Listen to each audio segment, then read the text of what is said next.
Hey guys, how's it going? Zombie here with ZNR Gaming. Today we're looking at Far Cry 5. Uh, Ubisoft did a live stream, a pre-launch live stream on the 23rd, which was yesterday at the time I'm recording this audio.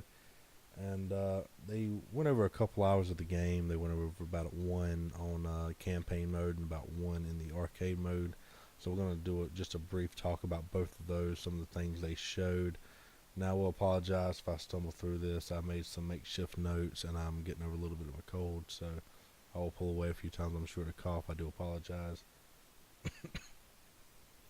But getting right into it, we first got a good look at the story itself. There's not really much of a spoiler. But if you don't want to know the backstory of your character, then go ahead and turn your ears off for a few seconds. What it is, you're a rookie sheriff's deputy, and your job is to arrest the father. Now, whenever you go in to do this, of course, as you can imagine, things go south, and you have to escape. During this escape process, you meet someone who assists you in your escape, and then you have to start fighting against the cult as resistance. Now, that's just a very, very brief backstory of what your character is. Now, once all this happens, you'll be greeted with what a lot of people have been interested in since they heard about it, but the customization screen. Excuse me. Now, before the game starts, one thing we did not see, you will be asked if you want to be a male or a female. Once you get past everything just mentioned in the story, you'll come to the customization option. Depending on what you chose before, you will come across your customizations. Now, I'm pretty sure they have the same amount for the male as they do the female. The female is what we saw. And the first thing you'll do is you'll choose between 8 different facial styles, facial configurations, and each one of these has 3 different skin tones to match the, I guess, say the face and the bone structure that you choose. After that, you will choose between one of 7 hairstyles. Each style will have 4 hair color variants, giving you a total of 28 different options to choose from.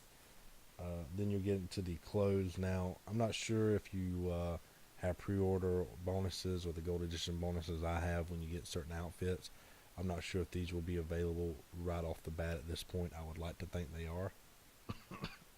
Excuse me. But you are granted 8 different shirts to choose between for your character. Following that, you're given 4 different pairs of pants.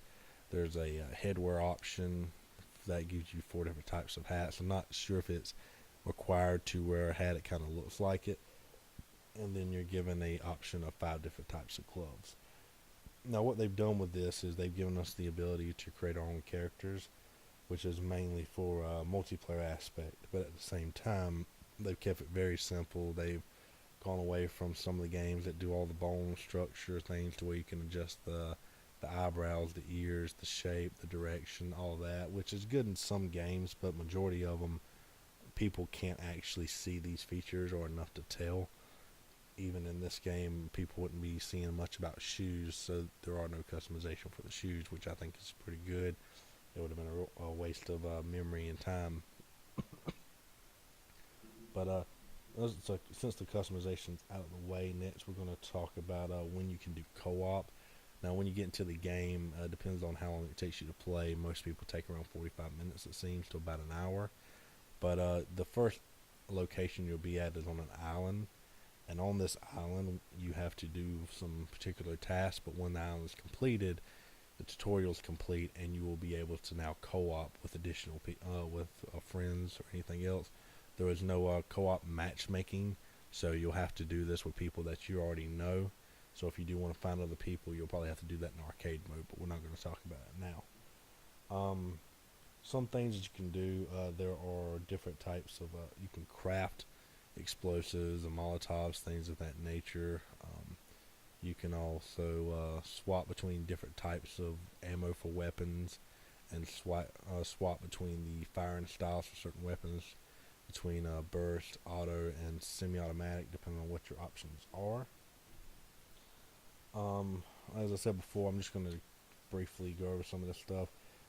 Every week, Ubisoft is going to do some challenges that'll grant silver bars to those who complete them. Challenges reset every Friday.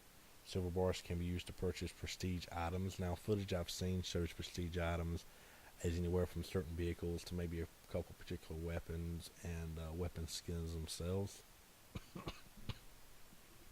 Now, a lot of this stuff can be bought with in-game currency.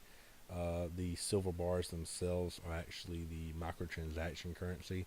So they're going to reward us with the microtransaction currency. So if you're like me, you're not a big fan of microtransactions, you don't want to put that money, you do still have the ability to get these items that have to be bought with microtransactions, but you have to participate weekly and get these silver bars in order to purchase them.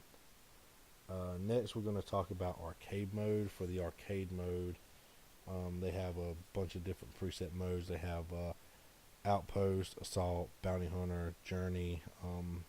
They hope to release some modes at a later date. Those are for more the cooperative mode that you can do versus NPCs. It can be solo or co-op. I think with just one friend, it would be nice if they could increase the number of cooperative in friendly, how many people can cooperatively play in the arcade mode. If they haven't done that yet, then they will probably do that at a later date. For the competitive part of the arcade mode, the multiplayer, it is only two modes. They have team deathmatch and deathmatch, and deathmatch is free for all, is essentially what it is. There are no capture the flags or domination type of games as of yet. Maybe we're lucky enough they'll add something a little later down the road. I'm kind of a big fan of capture the flag in a lot of games, so that would be a fun one to try. So arcade mode, that will whenever you do these things in arcade mode, you will get experience. There are 500 different levels in the arcade mode that you can progress through, and once you get a certain amount of experience, they'll give you levels. These levels will give you either money and perk points, or some of the things that we saw. I'm not sure if other things will be shown as well. Also, they have anything that you get in arcade mode will be interchangeable with with campaign as well.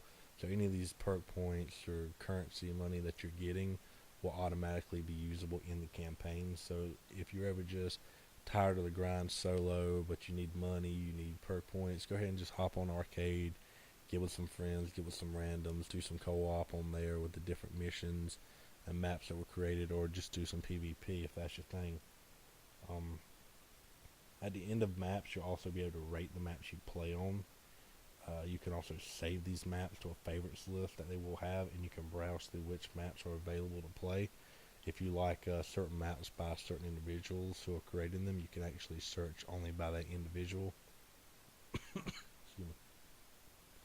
Ubisoft will be they will be selecting creative maps every week to play on. They will be going by a lot of the ones that the community likes and enjoys the most. Mostly, I believe it's the ones that they're going to decide are better. They also have a arcade mode, arcade hero mode. And what this hero mode is Ubisoft will go out and they will look at maps that don't have a lot of votes on them or not a lot of playtime, and so everyone gets recognized. You can actually go to arcade hero mode and it will suggest a map to you. Now, you do not get to select the map they suggest, but if you play the selected map, then you will actually get double experience for completing these maps. So if you're looking for a quick way to grind and you don't care what map you play, that's a great way to do it. Play much rarely. Now, you can also they also have the creator. They also have the creator. Sorry, kind of got lost in my notes. They also have the creator function, of course, that we've seen a lot of. A lot of these maps we see are going to be created maps, the community maps. Excuse me. Now, any maps that you create will only be used on the console system they're created. So if you create one on Xbox, PlayStation, or computer, they will only be on those systems that was created. But if you're lucky enough that your map is one of the community maps that's selected each week, they will actually copy that map onto all three platforms, allowing other people to play them as well. So I thought that was really cool thing that they'll do. Following each DLC, now there are 6 planned DLCs we know about. If you watch the preview, that will show 3 of the ones they announced and 3 question marks. There are 6 DLCs that they are currently planning in the future, and all 6 of these updates will come with even more objects we can use while creating our own maps. Now, I do believe they said there was over 10,000 options or available items to use for creating your maps. These are across multiple Ubisoft games, including Far Cry 4, Primal, Watch Dogs, Assassin's Creed Black Flag, and Assassin's Creed Unity, and many other ones as well. They showed a few maps off. They have excellent creativity the way they did things. The people who made the maps they showed were really cool.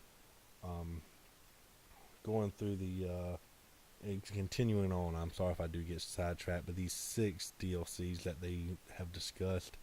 Now, even though to play the content that comes with these DLCs, you will have to pay for the DLCs themselves. But excuse me. But luckily, guys, if you are a fan of the creator itself, you don't have the money to put in for this, you will actually get the they are bringing the creator content for each of these DLCs will be free to everyone, whether they have the DLC content or not. So whenever they bring out the Vietnam or the Mars or the zombies, you will actually be able to create maps using those things, even if you have not purchased it. So if you want to recreate Starship Troopers or Apocalypse Now or some other movies that you like using some of these DLC contents, you can do that, and you'll only have to pay for them. A couple other things to look at quickly. Okay, so I think the last thing I have to mention for now is the preset modes themselves that I mentioned previously. The outpost mode. I want to mention what the cooperative and solos are. The outpost mode is like the outpost in the campaign. You go in and you want to clear out all the enemies in the outpost. They can create it to where if alarms are present, and if an alarm does get activated, more enemies can spawn in as well. And while you're doing this, it'll actually keep a count of how many enemies have been killed, so you know how many you have left and everything else. You can do these stealth, or you can go in guns blazing, spraying and praying. It's all up to you. They also have assault mode. Now, assault they didn't show really, and it doesn't sound much different to me besides outpost, because I believe assault is you just go in and kill everyone, which outpost does work the same way. So I'll have to get my hands on it and try the two to see what the actual differences are.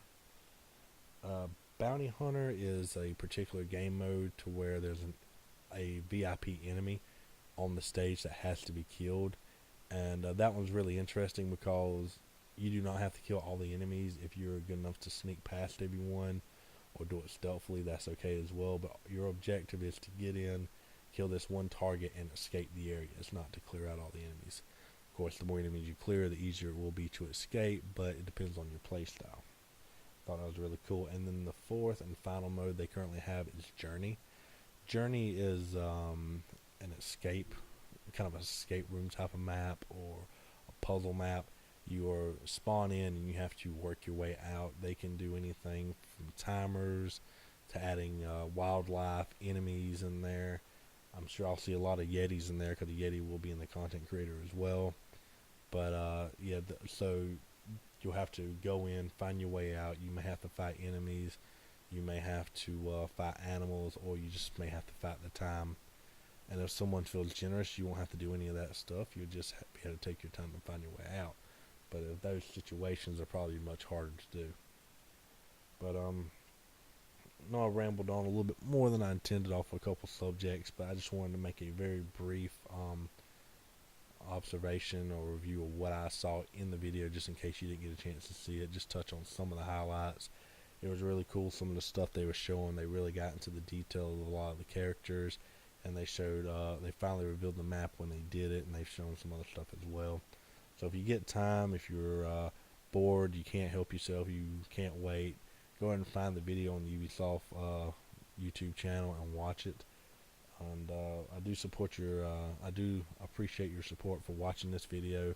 Thanks for sticking through to the end. If you have, if you like what you see, please like, subscribe, comment below, hit that bell so you get the content when we bring it out. I plan to bring out a lot of Far Cry 5 videos and potentially maybe stream some as well. So let me know what you want to see, and we will see you in the next video, guys. Thanks.